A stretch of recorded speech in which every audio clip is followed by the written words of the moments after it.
Last week, we talked about the functions of the six consciousness.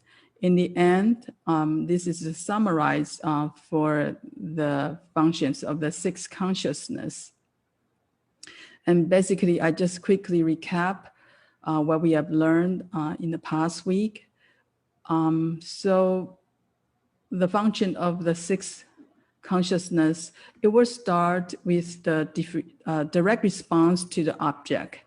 And then next step, it will consider what this object is all about to the self. For example, it's advantage to you or not, beneficial or not.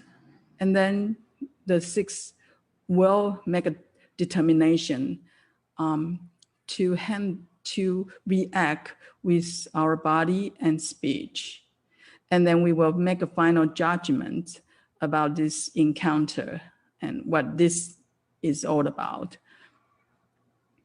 And I don't know, have you exercised to observe the functioning of the six consciousness in the past week? Because we are still having the election event for the president, and it's very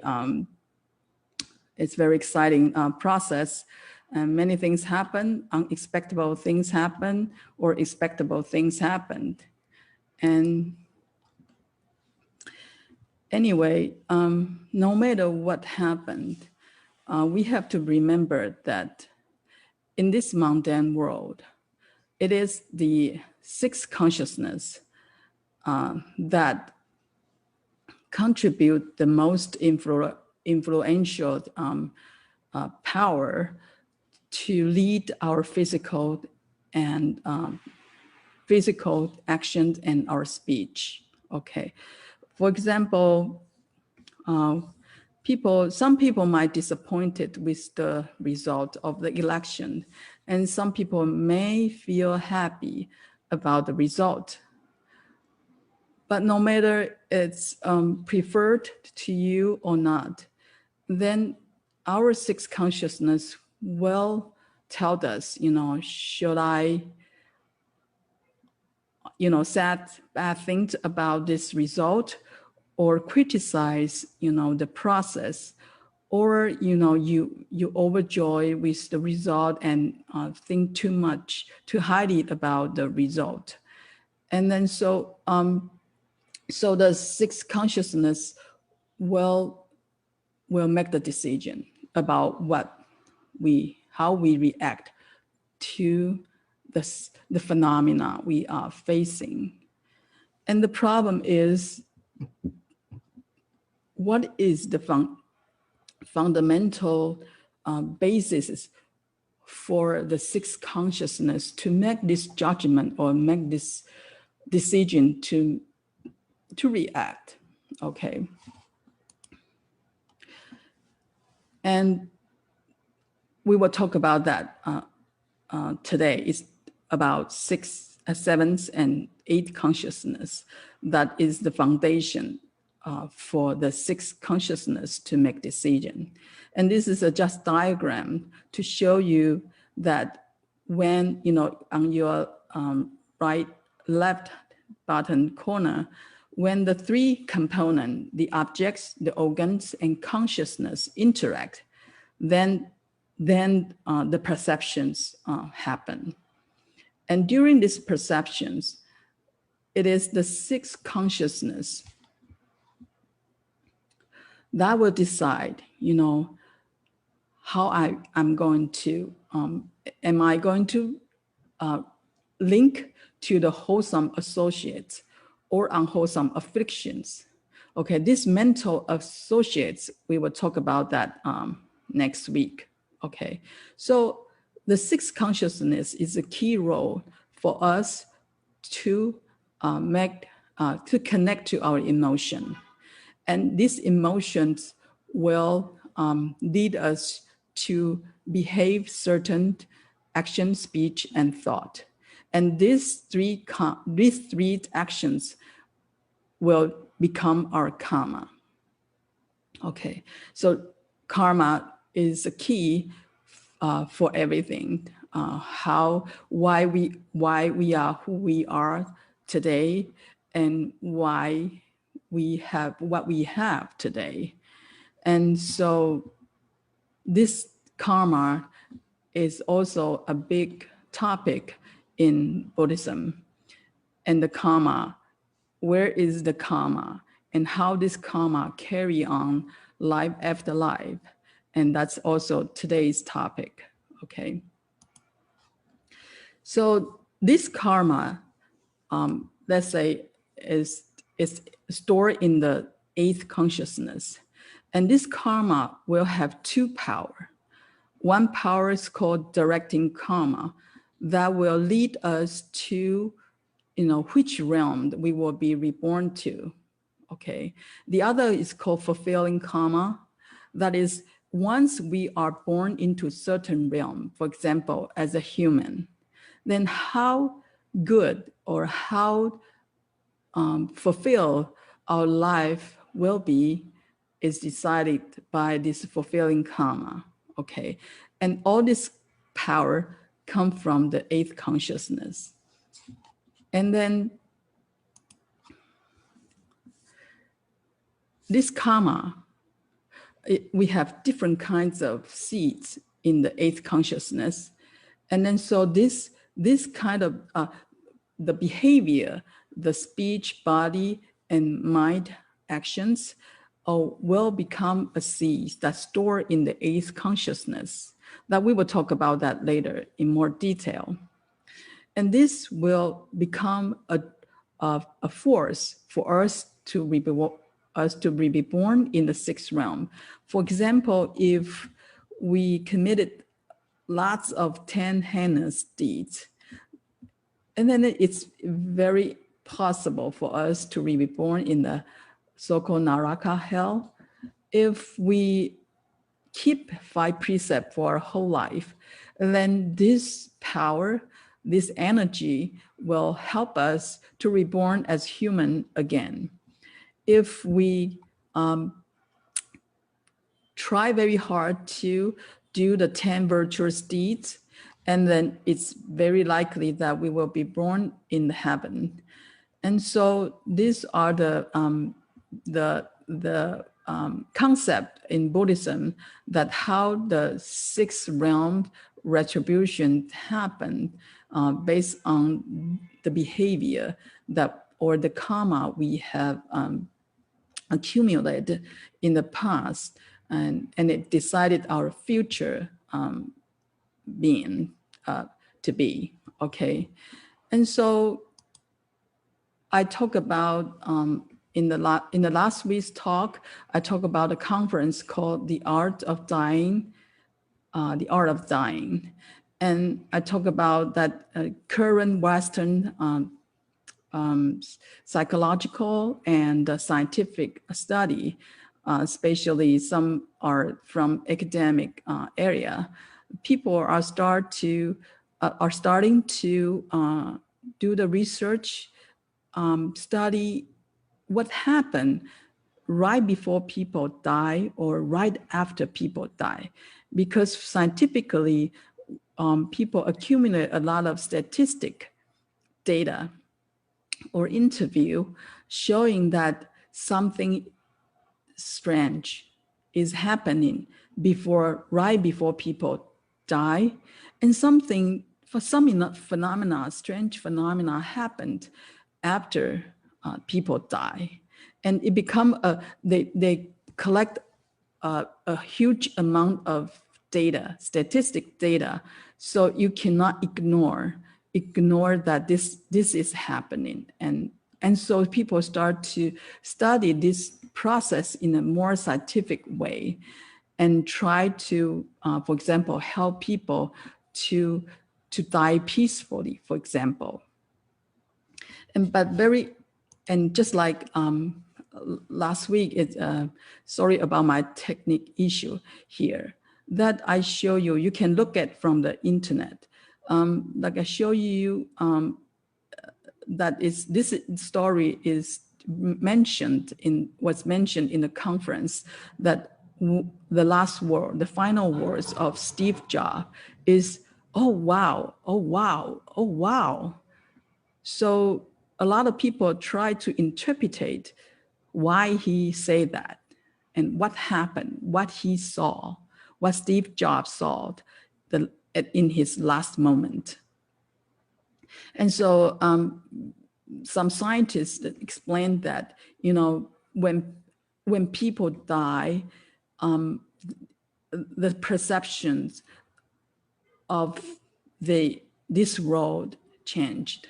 Okay, that echo to our Buddhist philosophy about the consciousness, the A consciousness theory. Okay, but before we get into that, I would like to mention that actually in that conference, I participate some of the workshop, and it's very interesting that some of the scholars or some of the modern psychologists try to use psychic and medium and hypnosis to do the therapy, okay? Because there are some phenomena that cannot be resolved or cannot be explained with modern academic theory, psychological theory. So they have to use some of the tool to help people see or understand why you are facing this issue here. So for example, there is a woman that he described the regret and guilt about her mother's death. And she just on and on talk about that in a remorse mentality for 10 minutes. And finally, the teacher asked him to find a psychic or medium to talk to her past mother to resolve her regret.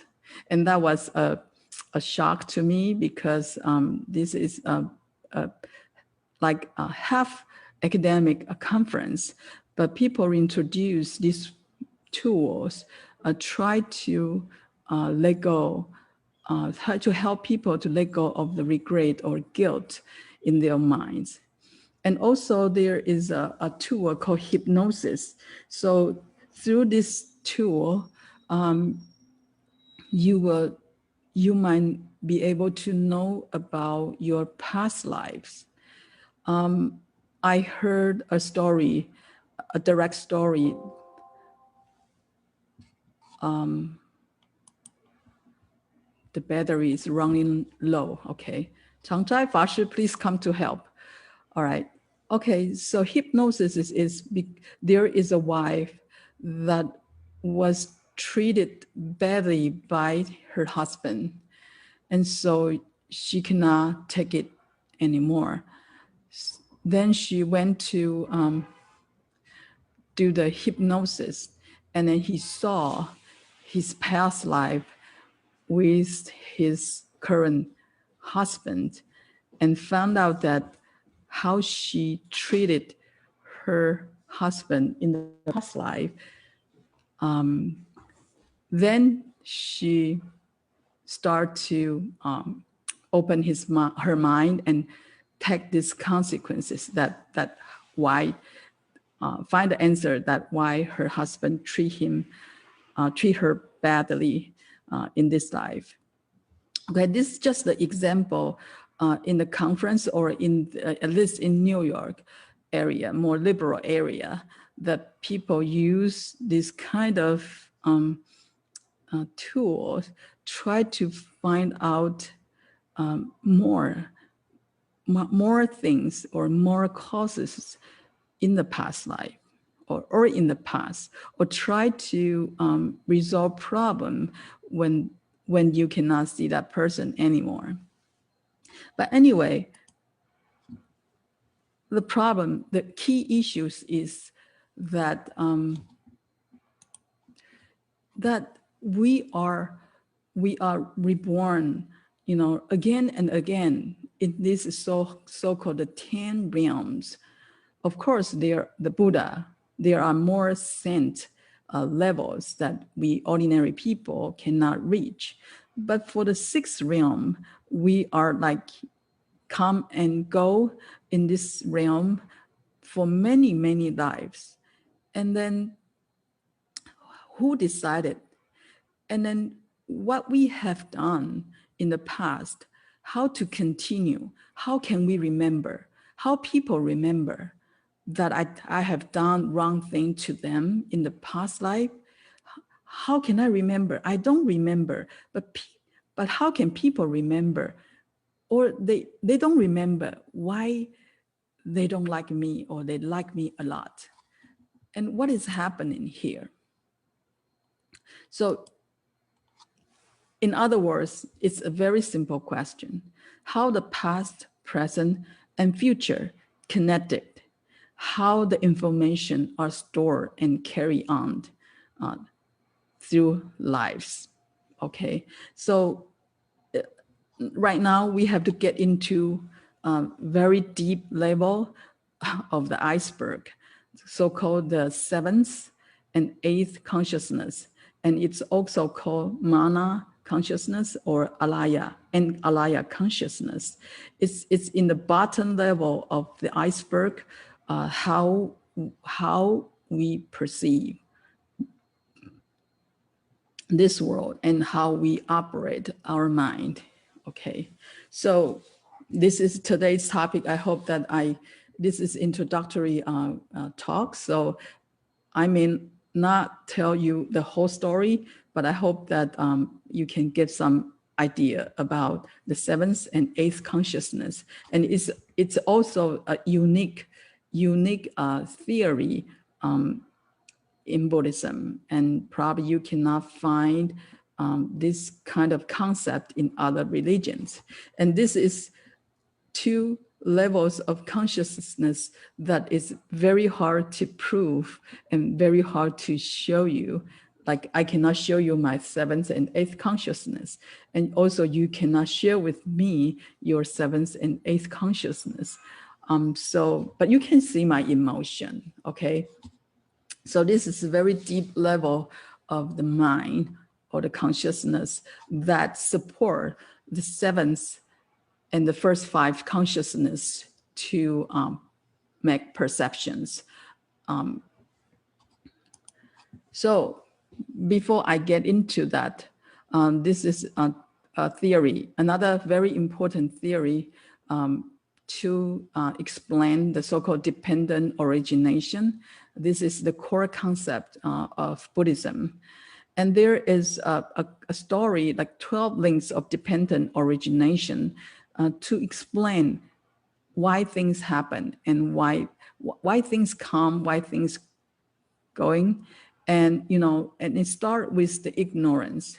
And I show you this map, trying to point out that when we die, the first 6 consciousness stop functioning, okay?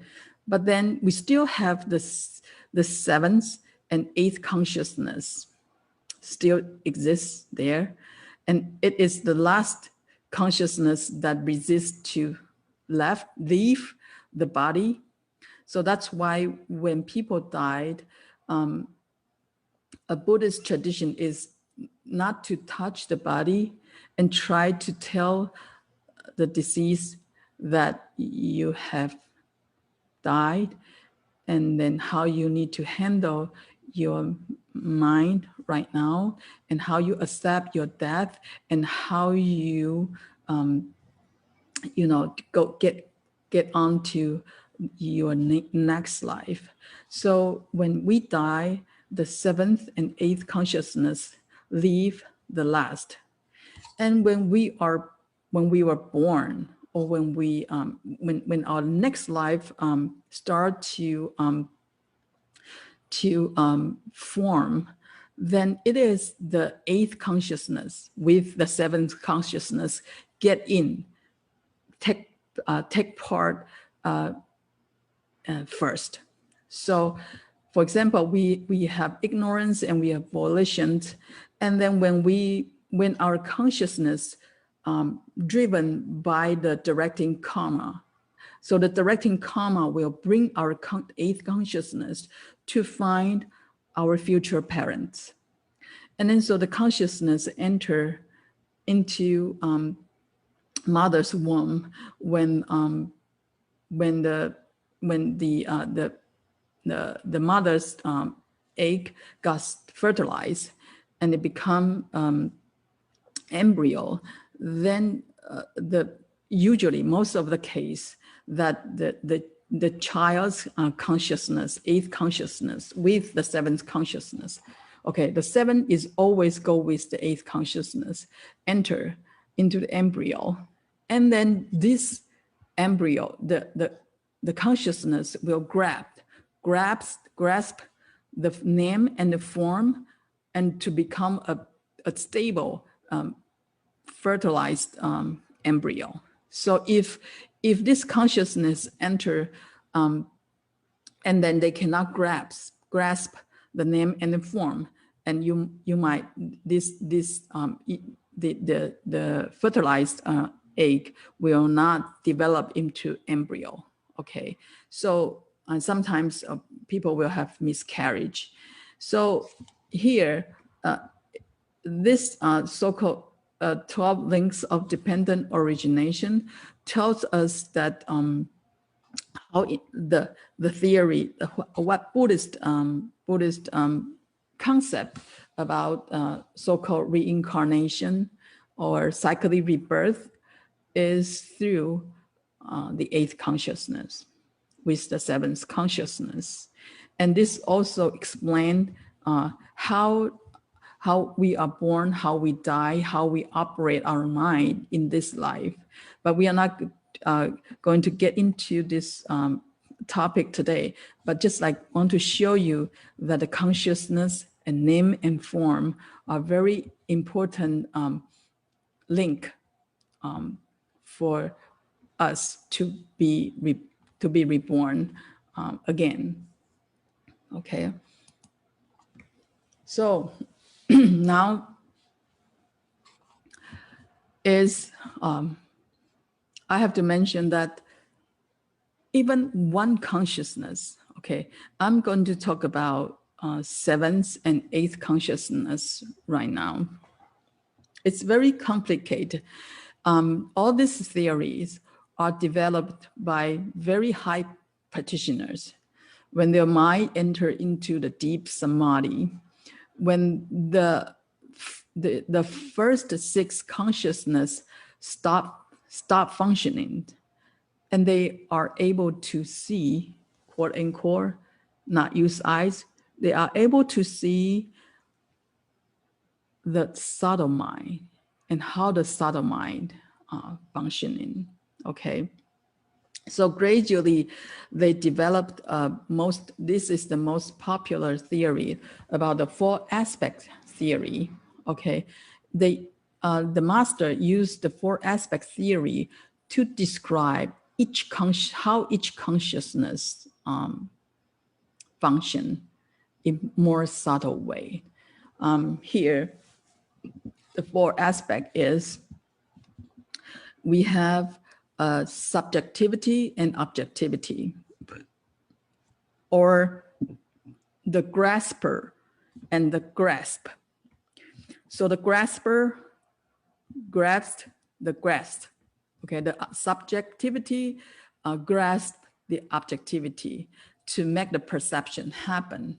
But before this mind have this differential, the perceptions, there is a so-called self-awareness that support this kind of grasping. Okay, so in other words, there is a a state of mind that has no subjectivity and objectivity. Okay, so that is the entity of this consciousness. And also behind the self-awareness, there is another level of mind that will assure that what self-awareness is correct. Okay, so I find an analogy that that is the most simple analogy for this four aspect is the when we have a ruler. Okay, so I have a computer here. I need to know the size of the computer. So I find a ruler. So the ruler measure the computer. So the computer is the object. The ruler is the subject. Okay, so ruler measure the computer. But the problem is when I measure, so I know this computer, I try to measure it. But then I found out that, oh, this is 10 inch. So this 10 inch is perceived by the self-awareness. So it is the self-awareness know that what rulers, the subject, measure the computer, what the result is. It is 10-inch computer. And then the self-assurance of awareness, what this part contribute is that this aspect assure that the self-awareness, you see 10 feet. You know, your mind is not blind, and you really see 10 inch. Okay, sorry, 10 inch, not 11 inch, not 9 inch. It's 10 inch. Okay. So this is the four aspect. So, you know, I'm sure that you all have experienced that when you go downstairs and then you lost one steps. So basically our body, we have our body and there is a stairs. So our body step down the stairs, and our self-awareness know that I am walking down the stairs. But and then there is assurance behind the self-awareness that, yeah, this is the steps and it's 2 inch height. So you operate your body in a way that you go down 2 inches, 1 feet at a time. But when the reality is that there is no steps, but your body is still operating that way, you know, and it's assured by the assurance of self-awareness. So your body behaves like that way. But when you face the reality, you will find that your body is still operate the way that you think the stairs should be, but reality is not.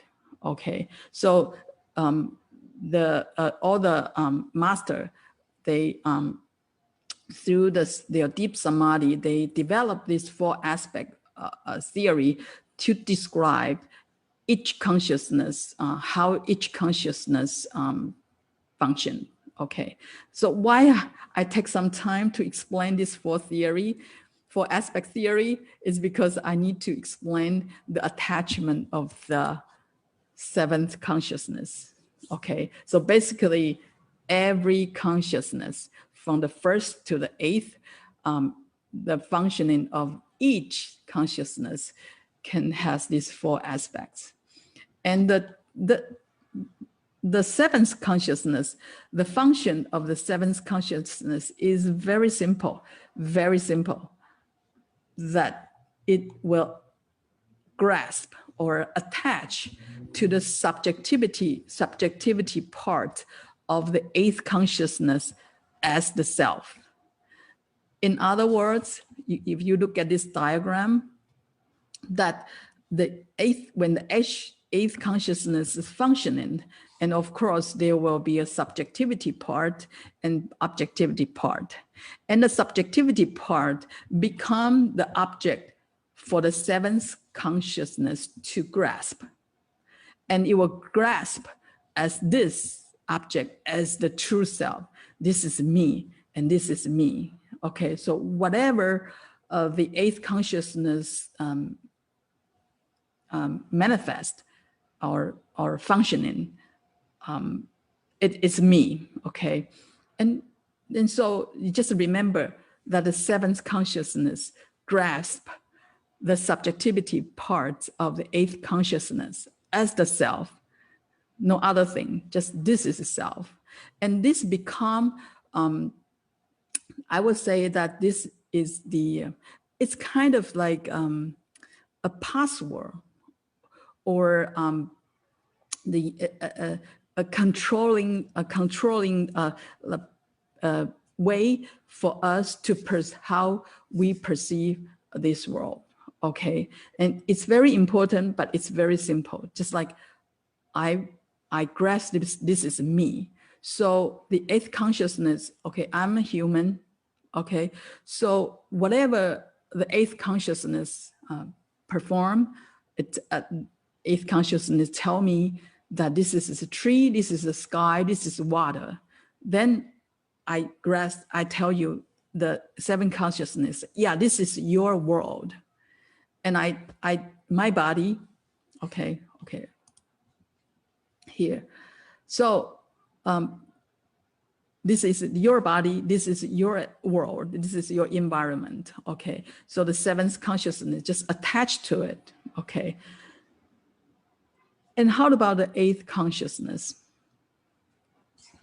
Okay, how this eighth consciousness provide information for the first six consciousness to make discrimination and provide the seventh consciousness to attach to what what I manifest is me, okay, and nothing else, okay. So I have to get into the eighth consciousness. The eighth consciousness, the four aspects of functioning. If we are enter into the samadhi part, when our subjectivity part is not grasped to the objectivity part, that you will in a very deep state of calmness, that you are with your self-awareness or your self-natures in some way. But the problem is our consciousness is our mind is so active, so many things is functioning. So the volition, okay, the volition part is keep functioning. So the seeds in the eighth consciousness keep sprouting, keep functioning, keep manifest. So many objectivity part for the first seventh consciousness to grasp. And also the subjectivity part for the seventh consciousness to grasp. So the first seven consciousness also help the eighth consciousness to function.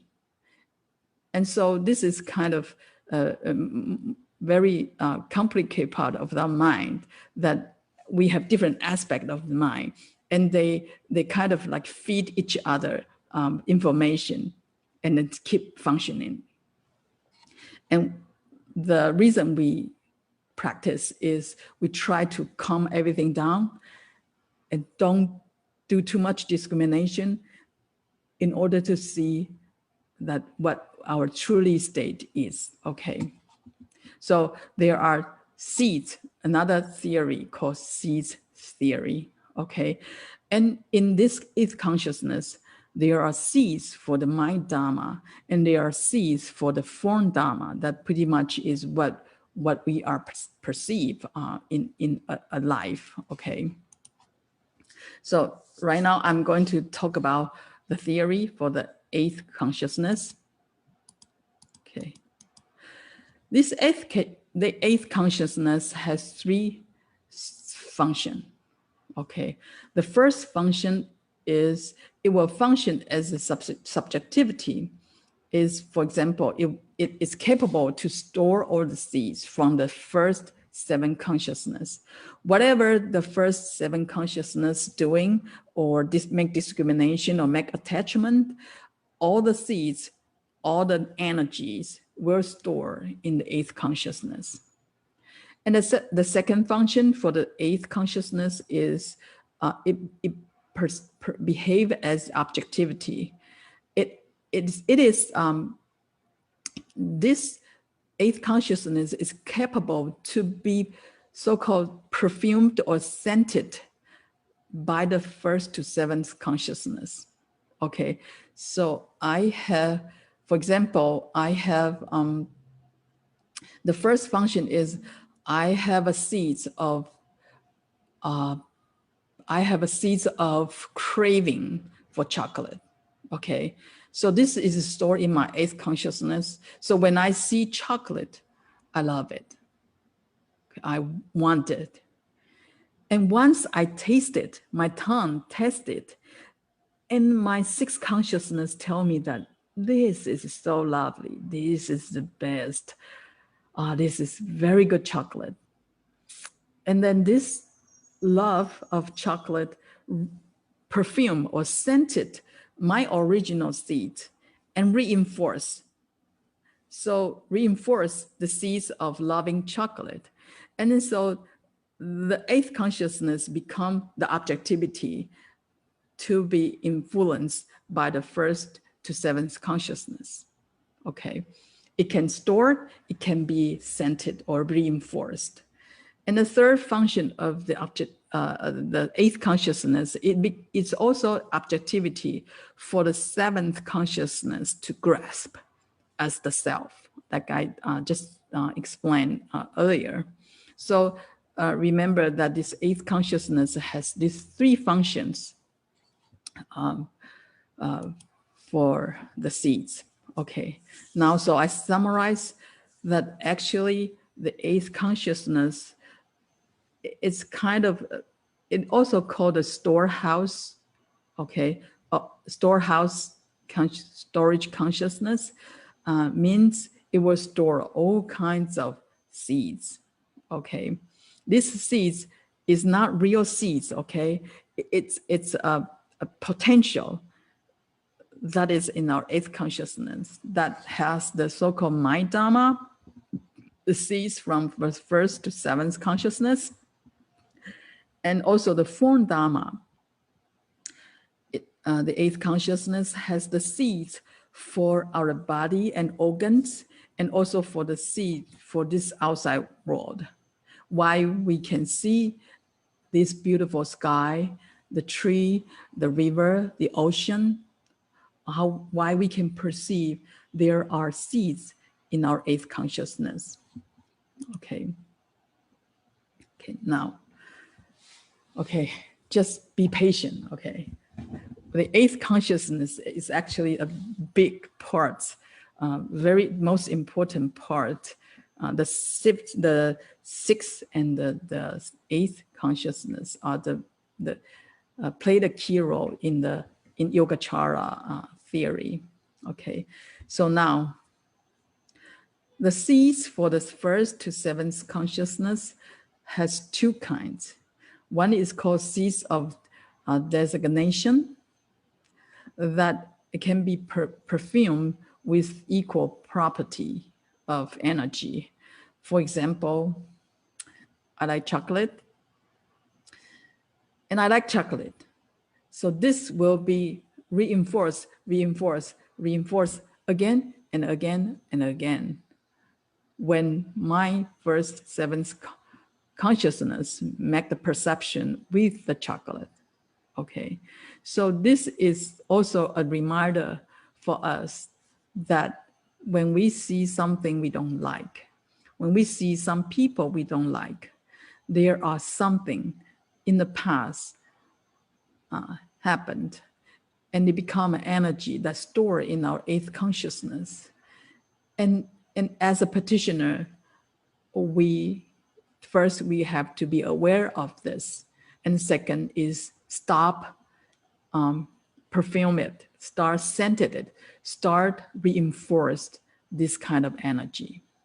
Otherwise, you know, we will cultivate, reinforce the so-called equal habitual tendency. Okay, you don't like this, you don't like this more, you don't like this more and more, and the energy becomes stronger and stronger. Okay, so we have to stop the sprouting of this kind of seeds. Okay, and the other seed is called the seeds of karma. That is more related to the wholesome and unwholesome act.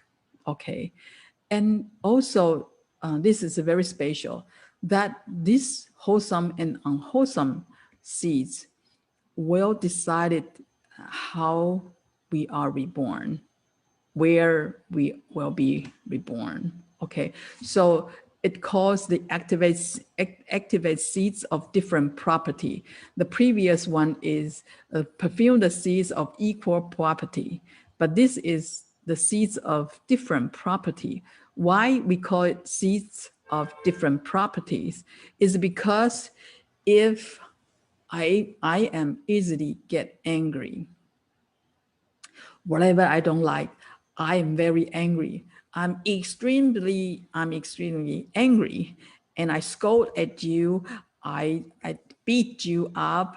I do all kinds of things in my mind, body, speech, and mind to show my angry. Okay, and of course, for the seeds of designation part, you reinforce the hatreds in your mind. But on the second part is you build up the energy to reborn in Ashura. You remember that in the previous slide that if we accumulate fighting and angry actions, and that is become a power for us to be reborn in Ashura realm. Okay, so it's you know, getting angry, you will have the karma for being angry, but it also become a seed of karma that take us or drive us to be reborn in Ashura world. And in Ashura world, we will have different forms of body and organs, and we will perceive totally different world. Okay, so if you go check the sutra, you will find that the heavenly beings has different forms of body. They looks beautiful, their body is very light, and the heaven is beautiful. Okay, and human is not bad, you know, even though we have heavier body and we have limited power of organs, we can only hear certain distance of sounds, we can see certain distance of view. Not like heavenly beings, they have more power to see far away, to can hear more far away. And so our organs in the 6 realms looks different and functioning in different power. And also the world we perceive will looks different, even though we exist in this same space and time, that we perceive this world differently. Okay, so this I will talk about more when I get into the form Dharma, why this is this way. You know, this form, this our body, our organs, our so-called world that we exist. Why this so-called form world? This is form Dharma. How it manifest. Okay, now we'll talk about that in the form Dharma. But just remember here that once we commit any actions, we build up a seed. That seeds stored in the 8th consciousness. And the seeds, briefly, we can divide it into 2 categories. One is called seeds of designation that will carry on with equal property, you know, with equal love, the good good property, the bad property, or the neutral property. It depends on which kind of property we carry on. That will keep reinforced if we don't practice, make change, okay?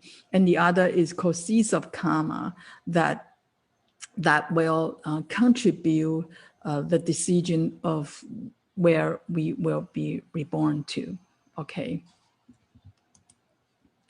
So this part is very important when we are facing dying and rebirth, okay? And just like, let's see. So in short, make it simple, in eighth consciousness, that we have 4 aspects. When we are dying and when we are reborning, our 7th and 8th consciousness is facing a transition state that are driven by our directing karma and fulfilling karma to our next life, okay? During these transitions, the sprouting of the seeds in the 8th consciousness start to change. So you will see things in a different way. So that's why Steve Jobs will say, oh wow, you know, he saw different things that may be beautiful or maybe very strange, you know, and then so he will say that, okay, and from the conference, there are statistic analysis find that dying people right before they die, or a few days, or right, you know, a couple of minutes, few hours before they are dying, there are statistics show that people will see something, or people see, you know, their past, present, parents, or past relatives, or something change. So they start to talk about something weird that we think that they are weird. Like my mom, the same way. Before she passed away, she told me that someone come to tell her something, and I just feels like, who? Then she stopped talking, okay? And some of my friends, when their parents are dying, they always tell them, they always say that, oh, I see someone, and something, you know, the world that they perceive sounds like different from what we perceive, right? Or normal people perceive. So it becomes, so many cases have happened. So you cannot deny that this is happening. It's not an illusion, okay? But anyway, this is the theory in Yogacara that, you know, why it is the 8th consciousness that, you know, when making transitions, the 8th consciousness start to sprouting different seeds for our future. And the 8th consciousness, the 7th consciousness start to, like, you know, oh, originally they attached to this as self, me. Now the 7th start to make transition as well. You know, whatever the 8th consciousness start to perform, it just grabs the subjectivity part of the 8th consciousness as the self. So it will attach accordingly. Okay, so life after life, the 7th consciousness just attach the subjectivity part of the 8th consciousness as the self. Okay, me, this is me. Whatever that is harm to this me, I will defend. This is very primitive way of defense. That we call it the fundamental selfishness. Okay, it's not good and bad. It's just like the 7th consciousness, the attachment of the self-consciousness drive us to protect this attachment of self. Okay, it becomes the original selfishness. Okay, including we are afraid to die. It's also come from the seventh consciousness. Okay, now get back to the 12 links of dependent origination that I want to show you that, after we die, I show you before we born, the eighth and with seventh consciousness enter into the embryo. And also when we become facing aging and vast, and it is the eighth consciousness that carry all the seeds, all the information, all the energy into our future life. And so this kind of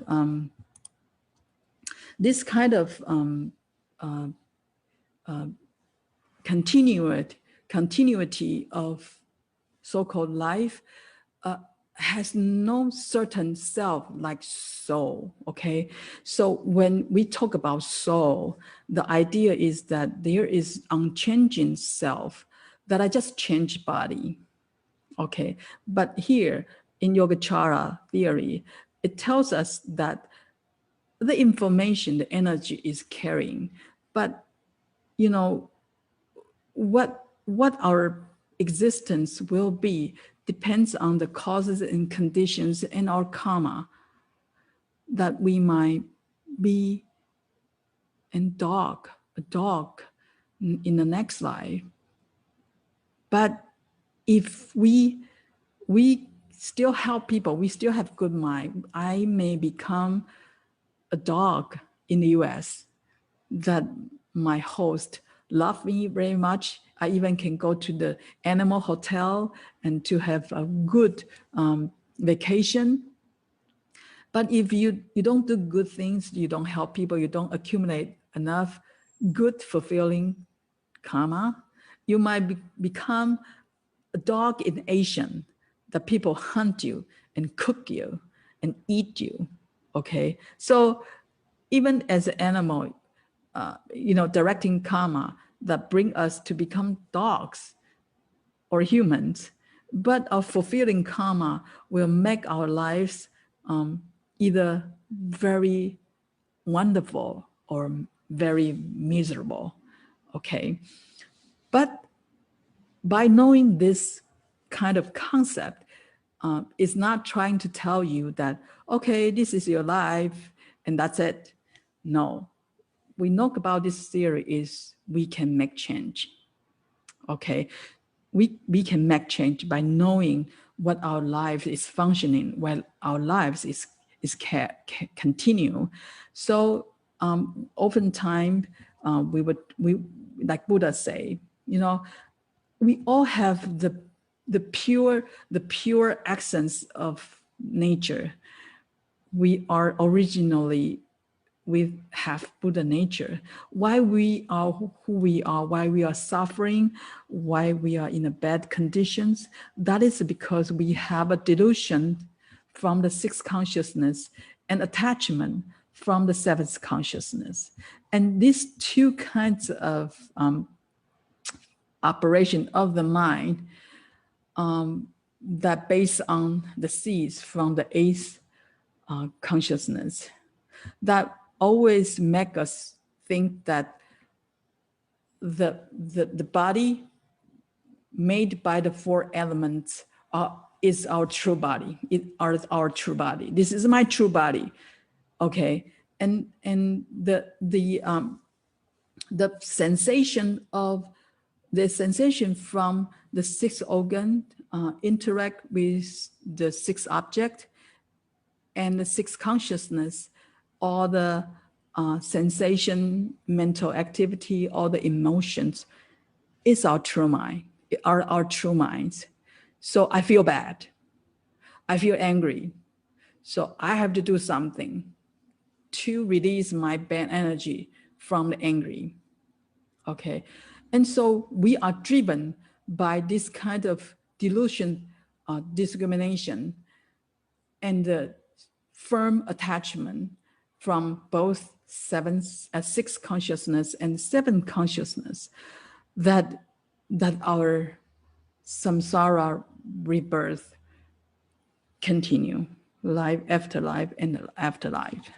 So this I briefly, and so that's why Buddha explain whole things about what our illusory body and mind is trying to help us practice so that we can transform our deluded or defiled 6 consciousness and 7 consciousness to transform into the so-called wondrous observing wisdom from the 6 consciousness, and the wisdom of knowing the nature of equality from the 7th consciousness, and to transform into the wisdom, and automatically the 8th consciousness and the first 5 consciousness transformed into the wisdom. So the major practice is on the 6th consciousness and the 7th consciousness, and how we practice and how we can make progress. And I will talk about it in the last talk about what the enlightened levels are, how we practice. Okay, so to end my talk is I spent quite some time to explain the eight consciousness, because this is the king of the mind that we need to know briefly about how our mind, our consciousness operate, how this mind functioning, and because this is the mind that will interact with our future talk, the part 2, the mental associate, or our mental activity or our emotions come from this part, and how we interact the environment and the material world. The third part is called form Dharma, what the 5 organ and 6 objects, how this manifest, how this come, where this come from, and then how the pseudodharma can control or dominate or influence our mind. And all this come from the 8 consciousness. And so next talk, I will get into the mental associate part of the 100 Dharmas. Okay, so I will stop here and open for question. Yeah, Fashi, I have a question. You have a slide about the 8th consciousness, and it has the, if you go back all the way, not the function, the previous, this one, yes. Next one. Next one. 8 consciousness. Next one. So here, yes. So my, I'm trying to match our memory to these 2 parts, right? Seeds of designation and seeds of karma. So my understanding is that memory is that the seeds of designation, and then actually my basic question is try to understand what happened to the memory when you die, right? Because we don't remember our previous life memory. And then that may not mean the memory is lost. That may just mean we lose the access to the previous life's memory. So then I'm figuring what happened to the memory, right, when we die. Is it memory equal to the seeds of designation? Okay. Could you elaborate, please? Okay. This is a very good question. For Western psychology theory, that the memory is underneath, under the iceberg, underneath the water, that will influence our reaction. So here, memory is a scenario, and seed is the energy. For example, that I have a good memory with my mom. Okay, she loves me. She took care of me. She always cooked the foods I like. So I have tons of good memory about my mother. But what carry on to next life is not, my mom cook tofu for me, or my mom smile at me. What is carry on is the love, is the good relationships, is the good affinity for me and my mom. That is the seed that carried to the next life. So maybe next life, when my mom is not my mom become maybe my boss, and I am a worker, but automatically I like this boss, and this boss like me, because we have a good affinity, that the so-called wholesome affinity in the past life. So the seed is not talking about the scenario, the scene of how your mom cooked food for you, of how my mom cooked food for me, how she always smiled at me, that kind of scene, the scenario. Okay, but it's the C is the affinity. So we will talk about the mental associate.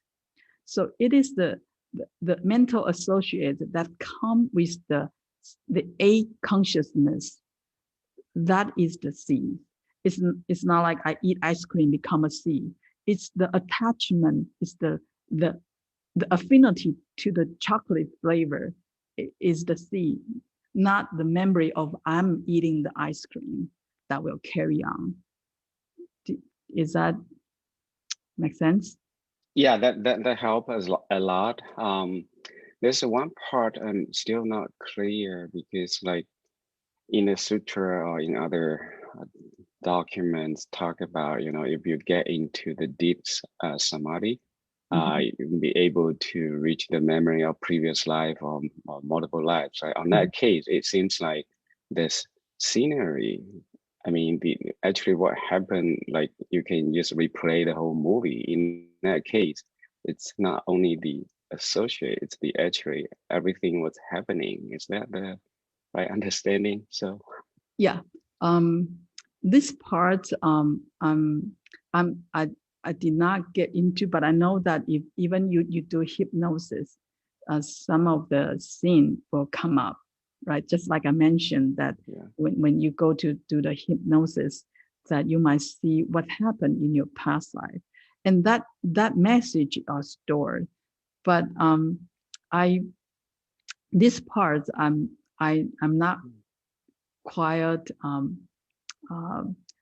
I don't quite understand yet about how some of the people, some high practitioners, or some of the people who have supernatural power, they just look at you and they can see who you are, how you look like, and what kind of person you are in the past life.